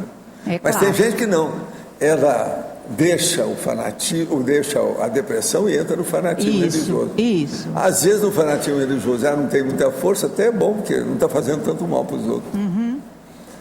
Problema aí dos males o menor, mas não é o ideal isso aí. Claro, claro. O ideal é a pessoa raciocinar sobre o que se passa, ver o problema da evolução, o que é o passado, o que é o presente, e ir para a Apex, estudar os processos aí, a consciência o que é que a pessoa recebeu, o que ela tem que retribuir, balanço existencial. Concordo. Obrigada. Sim. Inclusive tem uma terapia japonesa, que é Nikon, chamada Nikon, que justamente coloca os pacientes para assistir outros, que a partir daí a pessoa começa a melhorar no ato de assistir, né? Eles fazem isso sem saber. Mas nós já fazemos isso aqui. Então, o processo da consciência é isso. Eles fazem isso intuitivamente, né? E é bem o que a gente coloca. Outra coisa, quem não é paciente? Quem não é evoluciente? Todo mundo é. Não, aquilo que você fala, o menos doente ajuda o mais doente. O caminho é esse, não tem outro jeito, não. Isso é a vida, né? É a vida.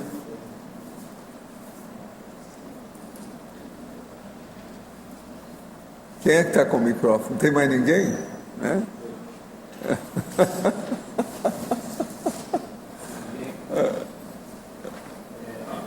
Na 34, na culturologia, você poderia falar sobre esse tema? A colheita da vivência cultural holobiográfica utilitária. É isso aqui que eu estava falando, é a pessoa lembrar dos processos, ou começar a estudar a tendência que ela tem para ver como é que é o conjunto das biografias dela, principalmente do passado, né, a situação do passado, e colocar isso de uma maneira utilitária. Porque uma boa parte das pessoas não vê essa capacidade. E outra coisa, aqui o problema nosso é multifário, ou multivariegado. Ele é múltiplo, devido à versatilidade e vamos dizer, aquela utilidade da polivalência que a pessoa tem, né? Então, isso tudo tem que ser visto, como é que fica.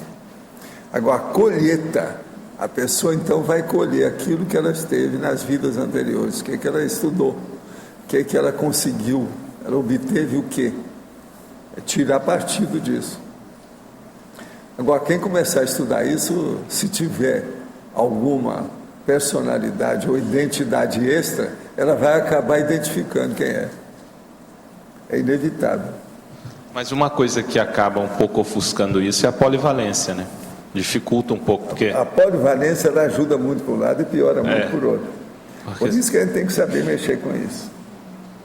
Por isso que eu falo, faça tudo na base do generalismo, do atacadismo e da cosmovisão. Olha tudo de um ponto de vista panorâmico. É a melhor coisa que você faz. Não fica com uma monovisão, vamos dizer, acanhadinha. Isso não resolve. Quase sempre isso é o caminho da priorismose, da interiorose, é a diminuição da capacidade da pessoa. Mas dentro disso, em função da nossa polivalência, qual é a dica que você dá para a gente peneirar aquela... Eu acho que é assim, é ver dentro o gabarito da pessoa, aqueles talentos que a pessoa tem, escolhe um ou dois que possa ajudar mais as pessoas e entra por aí, dê valor para esse, coloca esse na primazia, priorize, isso aí é o máximo. Eu faço força para ser isso, desde o início. Outra coisa, eu tenho alguma coisa de comunicação, eu não sei o que, mas tenho. Eu vi isso muito pequeno. Por quê? Eu, pequenininho, já liderava qualquer coisa que eu entrasse no fio, daí a pouco eles iam lá, era eu que estava dirigindo o negócio todo. Agora veja, é muito esquisito isso tudo. Outra coisa, quantas vezes eu fui convidado para trabalhar no processo de liderança? Liderança política, liderança artística, o processo de palco, aquela coisa toda, cinema. Entendendo? Agora, eu vi isso muito cedo. Mas agora, aí começaram os problemas. Porque isso aí dá problema, tudo cria problema. Um dos problemas mais sérios foi aquele meu. A hora que eu vi que está todo mundo atrás de mim, porque o povo queria que eu entrasse na questão dos esportes, para no fim eu dominar aquilo tudo, você sabe, liderar todo mundo. É o que eu não queria. Eu não podia perder tempo com uma coisa dessa. Foi aí então que eu vi, isso não é para mim. Aí vem a mensagem, isso não é para mim. Então, cada um aqui devia de ver, em certo nível da sua vida vai aparecer a necessidade de você usar, isso não é para mim. Gente, olha bem aqui dentro quantas pessoas tem, que tudo quanto é IC que é a pessoa. Então vem aquela pessoa que está trabalhando em 8 linhas diferentes. Aí eu falo assim, ó, corta isso aqui o mais depressa possível, senão eu não vou conversar com você. Não, 8. Tem paciência. Aí ele pergunta para mim, quanto você quer? 7? Eu falo assim, ó, vou te dar um copo d'água, porque eu sou um cara bom. Toma, dá um copo d'água para a pessoa. Entende? Ele está com 8 e ele quer passar para 7. E eu não dei um tapa na cara dele, eu dei um copo d'água, presta atenção. A pessoa não raciocina isso. Agora, vocês vão me dizer que uma boa parte dessas pessoas que estão comandando 8 tarefas diferentes, em organizações diferentes, ela faz alguma coisa boa em alguma delas? Não, nunca. Porque é uma dispersão. Agora veja, essa dispersão trabalhosa é a mais burra de todas. Porque uma dispersão do bem bom é uma coisa, é ou não é? O cara está de férias. Mas agora, uma dispersão que o cara está com hora extra, é uma loucura. Pensa bem. Agora, eu falo isso tudo na cara da pessoa. Agora, outra coisa, a maioria desses casos são de homens. Tem mais homem do que mulher. Olha, hoje eu estou falando mais de homem que mulher, viu? Ó, minhas amigas, veja, estou falando. Esse caso aí tem mais homem do que mulher. Pelo menos das coisas que eu tenho estudado aqui na CCCI. Mas, Waldo, assim, ó, em relação à personalidade consecutiva, como que a gente pode identificar aqueles traços devido à polivalência que seriam os mais fortes em função de uma personalidade anterior? Quase sempre é aquilo que permanece mais tempo. Então você observa bem como é que a pessoa, se aquele traço que ela tem uma raiz muito profunda, aquilo não é só de uma vida, aquilo é mais de uma vida. Então tem que começar a pensar. Tem muita coisa nossa aqui. Por exemplo, olhando você, o seu processo de comunicação, do ponto de vista de até política, isso não nasceu numa vida.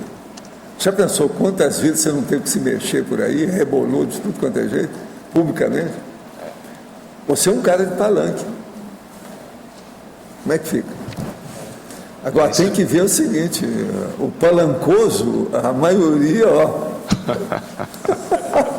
Se tem um cuidado. Morde a sopra, né? Palancoso. Esse aqui é o nome da turma do Rio.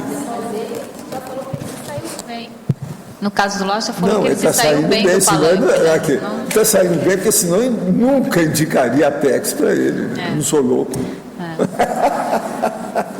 Quer dizer, não sou doido a esse ponto. Eu posso ser, mas não tanto. Mas aí, nesse caso, a gente pode falar que ele não é tão do tipo palancoso, é isso? É uma conclusão que a gente pode Você não pode fugir disso. Mas se ele olha o jeitão dele. A questão é a seguinte, olha o processo histrionímico dele. Tem umas coisas que ele é do meu jeito. De vez em quando ele imita a voz do cara, do jeito que eu faço. Tal. Tem um monte de coisa dele. Outra coisa, ele sempre foi assim. Ele era mais jovem, ele chegou lá, já era desse jeito. Aí eu falei assim, ê, carioca da Zona Norte. Não era? Eu falava ele. Então, mas aí, é típico. Mas aí, só para entender, esse seria uma característica do palancoso, só que já utilizando para o lado positivo, o histrionismo positivo, interassistencial. Ele já ultrapassou a fase do, vamos dizer assim, o reajuste da recomposição. Sobre esse aspecto, eu não sei o resto, aí agora tem que ver com ele. Mas a recomposição nesse aspecto ele já superou, já sobrepujou isso aí. Não existe isso mais. Entende? É o meu caso também, esse assunto também eu já superei. Porque hoje ele tem que entrar na minha. O que é que eu uso mais nesse assunto? Você tem uma ideia? A questão do histrionismo? Homem super. Homem super. Homem super, o que você precisa mais hoje é homem super. Olha as minhas recusas. Você mesmo sabe de algumas recusas que eu já fiz, na cara, não tinha outro jeito.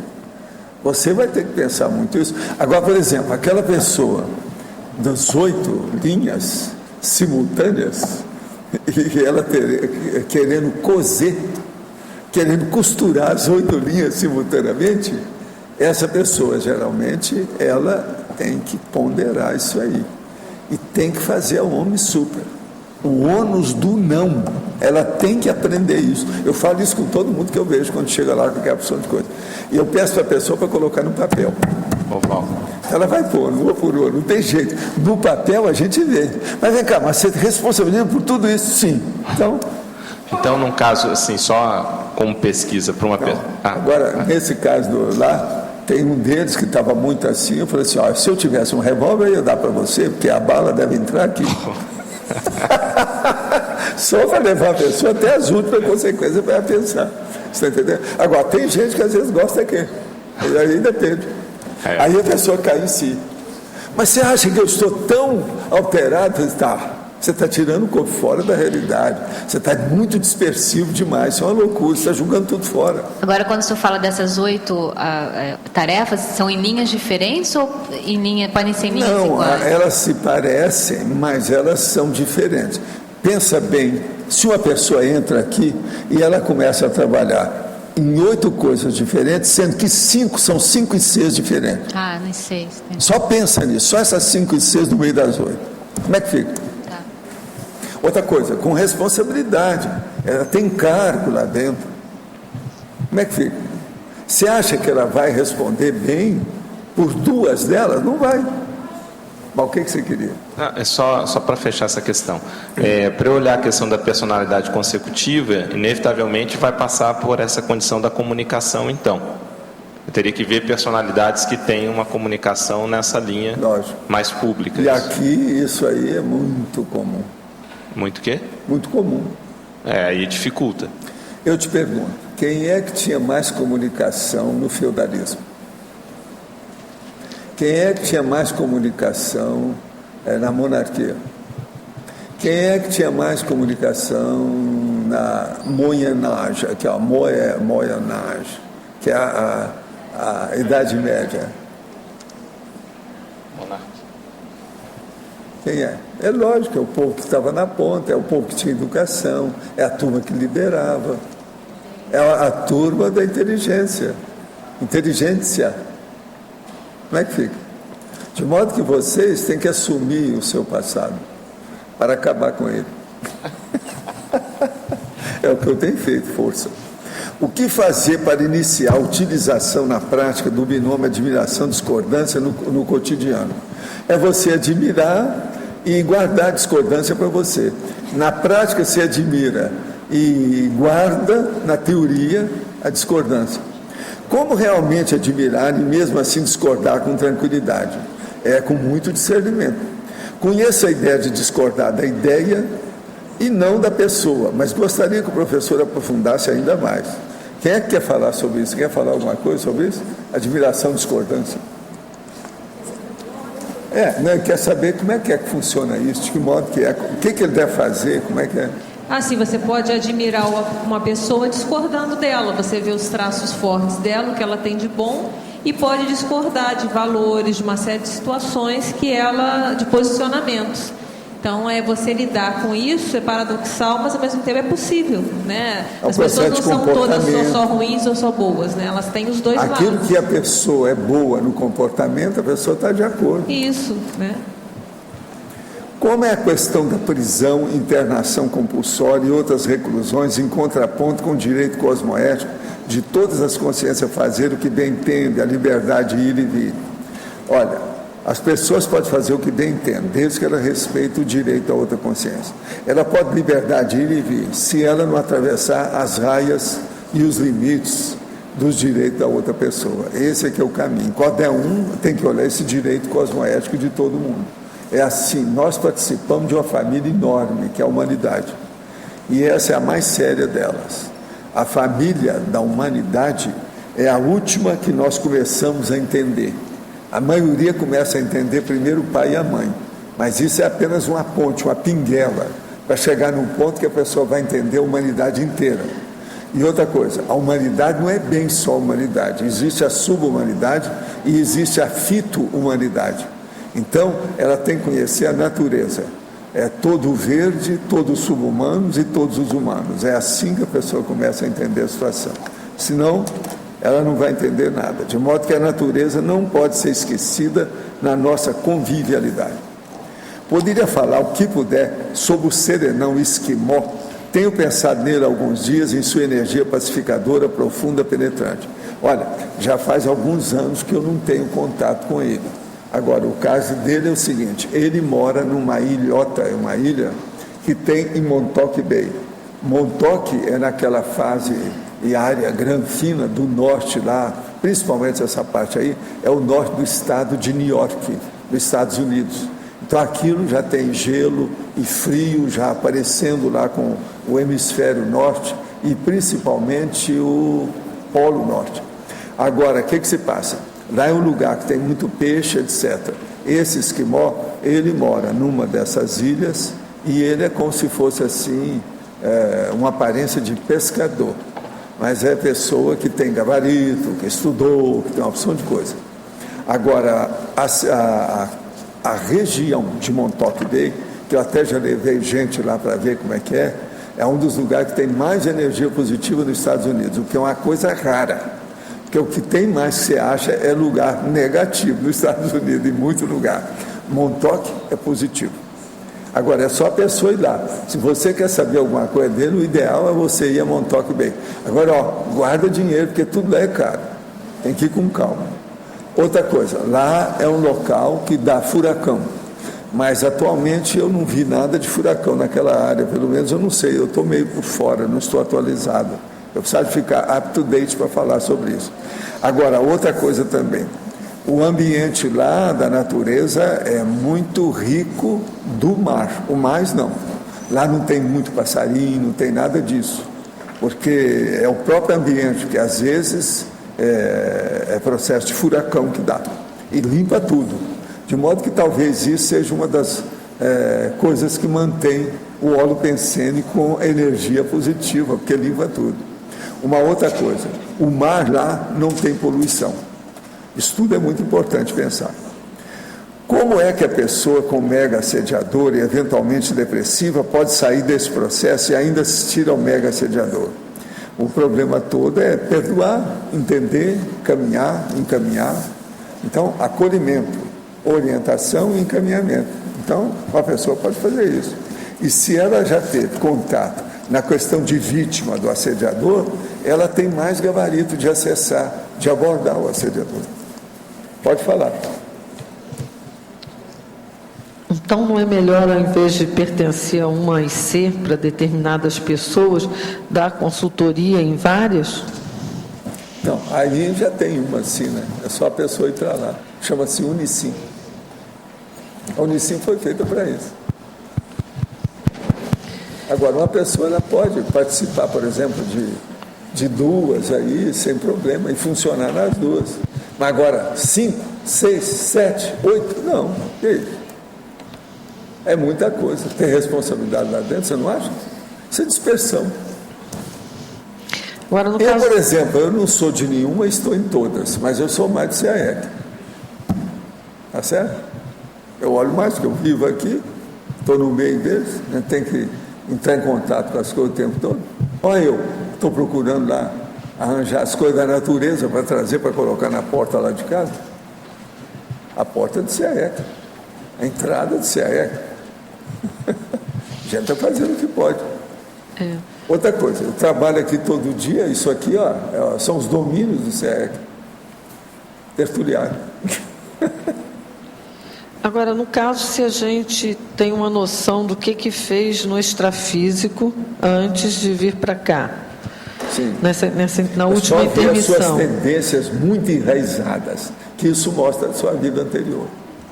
Com as tendências muito enraizadas em você. Não a vida anterior, mas a parte extrafísica anterior. É a mesma coisa, porque aí é o reflexo. Você tem que olhar o reflexo anterior até você chegar no curso intermissivo. Isso. Isso é a vida anterior. Então, peraí, deixa eu fazer um parêntese aqui. Toda pessoa que fez curso intermissivo... uma pessoa que fez curso intermissivo, ela já foi amparadora? Não necessariamente. Não necessariamente, nunca sabe, né? Tem que perguntar para ela. A pessoa pode fazer curso intermissivo sem ter sido amparador. É lógico. Você já pensou? Aquela pessoa que é pega laço no meio do mato lá, ela não foi amparadora. Entendi. E Também ela pode ter sido amparadora e não ter feito curso intermissivo. Pode. Tudo é possível. Tem que estudar. Tudo que é bom, ninguém perde. Mas, então, e acrescenta na ficha, pensa nisso. Agora, quanto a isso que o Lócio estava perguntando, se ela tem alguma noção do que fez lá no extrafísico, pode ajudar aqui na hora dessa escolha do que tem que fazer. Tudo que é retrocognição, que a pessoa lembrar e que seja positiva, ajuda demais nessa vida. Tudo que a pessoa faz. Isso é regra também. Eu estou generalizando para você entender todo. Sua resposta está pedindo uma linha, eu estou dando tudo. O que mais? Qual a terceira? Não, porque aí ela pode ter mais indicador do público-alvo, de tudo mais dela aqui nesta. Pergunta para ela. O processo tem que ter responsabilidade daquilo que a pessoa pode ajudar mais as pessoas. Se ela assume essa condição de responsabilidade, nessa interassistencialidade, ela vai sempre acertar. Ela não vai errar nunca. Agora, a tendência nossa aqui, da maioria que fez curso intermissivo, é acertar mais do que errar. Já é bom a gente pôr isso na cabeça. Não é errar mais do que acertar, não. O curso intermissivo realmente acerta uma opção de coisa e previne a pessoa disso. Então você vai acertar mais do que errar. Isso é inevitável. Temos que levar isso em consideração. Pensa nisso. É seríssimo. Valdo. Você sabe o que aconteceu aqui agora, que eu estava olhando aí há pouco? Apareceu uma consciência que está agradecendo a mim porque eu arranjei escultura de pássaro para colocar lá em casa. O que será que tem essa pessoa? Essa aí eu não conheço. É uma senhora. Eu comprei 3 e tem uma garça desse tamanho no meio. Lá já tem vários. Agora me deu um monte de banho de energia. O que será, né? Qual será o efeito disso? O negócio é o seguinte, essa nossa amiga deve se entrosar aí com a Rose Garden para ver o que a gente faz. Agora, é engraçado falar, né? Nunca ninguém me falou nada a respeito disso. A escultura dos pássaros. Nós temos lá em casa, eu acho que umas 6 já. Mais 3, nós vamos ter umas 9 ou 10 na porta. Eu acho que tem mais de 6, não tem? Tem mais de 6. Pois é. Não, eu estou falando dos pássaros, o que ela falou foi pássaro. Engraçado isso aí. Se for, eu vou olhar isso com mais amor e carinho. Preciso ir numa casa aí que tenha mais escultura. Alguma coisa melhor, né? Agora, pássaro é mais inocente do que colocar um dragão, um leão, um tigre. Não é isso? É muito mais. É interessante isso aí. Eu nunca vi isso. Não me lembro de ter tido um contato com essas ideias desse jeito. Gente, eu agradeço muito vocês e os nossos comerciais, por favor. Obrigado. As pontuações de hoje. 123 assinaturas no livro de presença, 25 perguntas presenciais, 25 perguntas online e não tivemos votação. Hoje os recados são do Tony sobre Escola do Parapsiquismo, o Loche sobre Balanço Existencial e o Luiz sobre o pai, o curso da reaprendência sobre Para-História.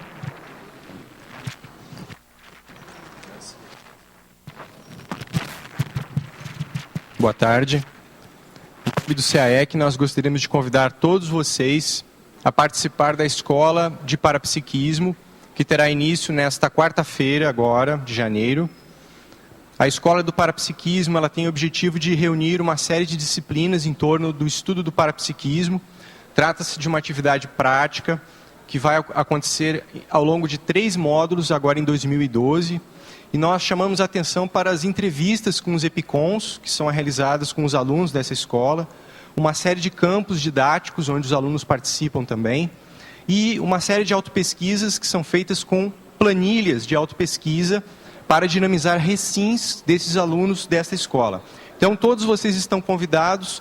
Teremos início, então, nessa quarta-feira agora. Obrigado.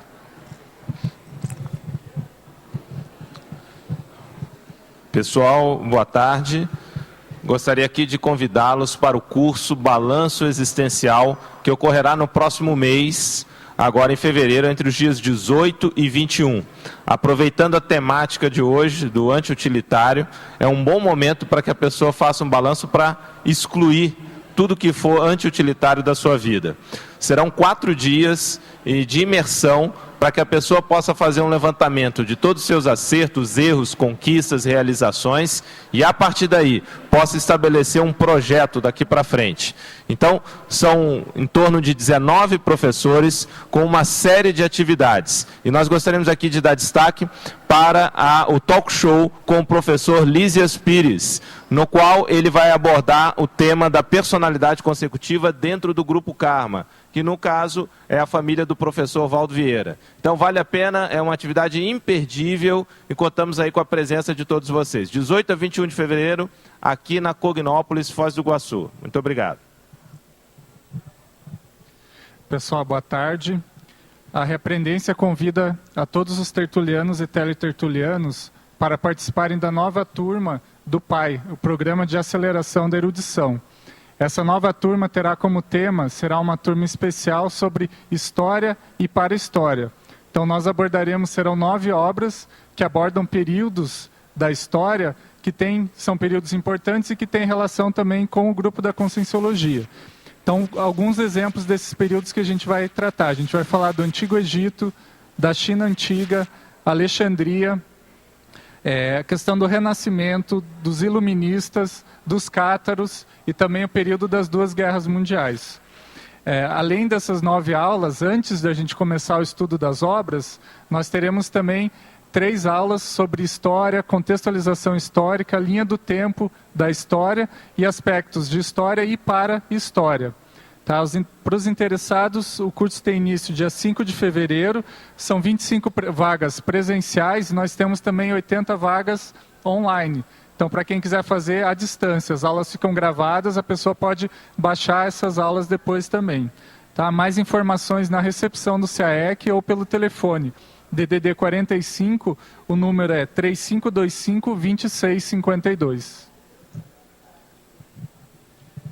Lembrando a todos, amanhã o verbete será a Chega Matemática, a especialidade Mental Somatologia.